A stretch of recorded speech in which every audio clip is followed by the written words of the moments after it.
friends. Welcome back to Mr. Keneally's desktop.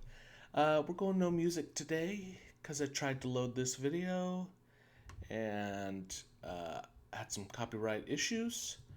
So we're going no music for today. Sort out those issues, get back to it next week, hopefully, or well, maybe we'll move on to a different type of intro. All right, so last thing we have to finish up for a Thursday, or day 4, or however you're doing this, is ghost towns. And now, ghost towns in Texas goes along with what we talked about in the last video, which is boom and bust.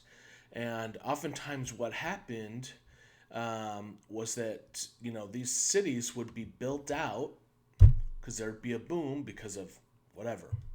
A new mine was open, or they drilled for oil, they found oil, or in some cases, there was an army base there, or whatever it is, they build out the town, and then whatever the economic incentive is, if it drives up, if it's a mine, if it's a oil, if it's whatever it is, if it dries up, the opportunity dries up, then people start leaving, and in what are these called ghost towns is that essentially there's almost no one left. Okay, they go from having thousands, hundreds of thousands of people to having only hundreds of people.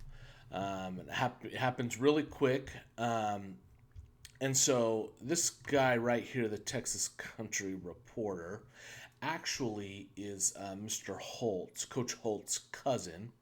And he does a really good job, so I thought we would get to. So he goes to one that's called Terlingua.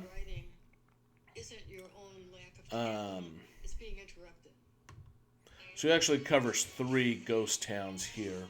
I wanted to just do the one that used to be a mining town.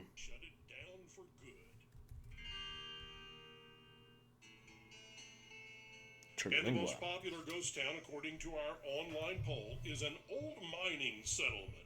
Terlingua got its claim to fame due to the discovery of quicksilver, but lost its luster when the mercury empty buildings. Today, it's pretty interesting to go and check out. Have become a tourist destination in Big Bend.